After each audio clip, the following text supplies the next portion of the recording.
कविता की शादी एक अमीर लड़के से हो गई, पर उसका पति उससे दूर ही रहता था। वो कभी भी कविता के तन की आग नहीं बुझा पाता था। जब कविता ने अपनी सहेली को यह बात बताई तो उसकी सहेली ने उसे एक क्रीम लेकर दी और कहा कि इसे लगाते ही तुम्हारा पति बेकाबू हो जाएगा। क्रीम लगाकर पति के साथ रजाई में घुस गई। फिर जो हुआ उसे देखकर कविता की जान निकल गई। कविता की शादी हुई तो उसको एक कमरे में बैठा दिया। कविता सुहाग सेज पर बैठकर अपने पति का बेसब्री से इंतजार कर रही थी, लेकिन जब उसका पति रोहित उसके कमरे में आया तो उसने एक बार भी कविता की तरफ नहीं देखा और आते ही बिस्तर पर सो गया। कविता बड़ी हैरानी से रोहित की तरफ देखे जा रही थी। वह बेचारी क्या करती, अपना मन मार कर सो गई। कविता को समझ में नहीं आ रहा था कि उसके पति ने उसे इस कदर धुतकारा क्यों। वह तो बड़े सपने लेकर इस घर में आई थी। कविता ने अपने पति को देखते ही पसंद कर लिया था। कविता की सहेलियों ने कहा था कि पति के आते ही उनसे लिपट जाना, लेकिन आज कविता तो रोहित की हरकत से आश्चर्यचकित रह गई थी। अगले दिन बिना कुछ बोले रोहित घर से बाहर चला गया था। कविता घर के कामों में लगी हुई थी।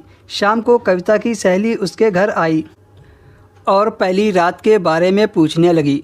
कविता की शादी उसके मोहल्ले के एक लड़के से हुई थी। सहेली के पूछने पर कविता ने कुछ नहीं बताया और उदास हो गई।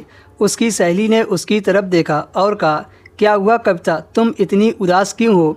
कुछ गड़बड़ हो गया क्या? कविता ने बताया कि कल रोहित कमरे में आते ही सो गए थे।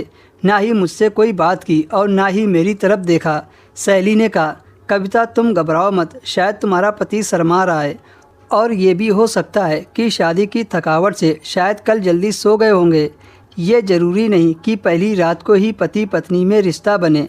तुम आज ट्राई करना। इतना कहकर उसकी सहेली चली गई। ना जाने क्यों कविता का मन उदास था। वह तो किसी तरह रोहित का प्यार पाना चाहती थी। कविता बेसब्री से रात होने का इंतज़ार करने लगी। कविता के अंदर जवानी की आग जल रही थी। रात हुई तो रोहित कमरे में आया और फिर से सो गया।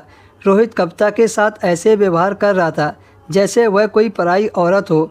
कविता जब भी रोहित के करीब जाने की कोशिश करती तो वह उसे दूर हटा देता था। कविता मन ही मन यह सोचती कि आखिर मेरे अंदर ऐसी क्या कमी है जिससे मेरा पति मुझसे दूर दूर रहता है। जबकि कविता तो बेहद खूबसूरत थी। मोहल्ले के कई लड़के तो उसके पीछे हाथ धोकर पड़े थे। कविता अब बहुत उदास रहने लगी। अगले दिन उसकी फिर से वही सहेली आई और रात वाली बात पूछी। कविता ने सच सच सारी बातें अपनी सहेली को बता दिया।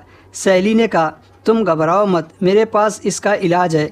उसने कविता को एक क्रीम दी और कहा कि रात को पति कमरे में आए तो उसके लगा देना, फिर देखना इस क्रीम का कमाल। कविता ने वो क्रीम ली और रात होने का इंतज़ार करने लगी। रात को जब रोहित कमरे में आया तो कविता क्रीम लेकर अपने पति के साथ रजाई में घुस गई। कविता के साथ जो हुआ उसे देखकर उसकी जान निकल गई। क्रीम लगाने के बाद भी उसके पति के अंदर कोई बदलाव नहीं आया, क्योंकि रोहित नामर्द था। सच जानकर उसकी रूह कांप गई। वह तो कितने अरमान लेकर इस घर में आई थी। उसके सारे अरमानों पर पानी फिर गया था। उसके पिता ने पैसों के लालच में आकर रोहित से शादी कर दी थी कि उसकी बेटी बड़े घर में खुश रहेगी, लेकिन उसे क्या पता था कि उसके साथ इतना बड़ा धोखा होगा।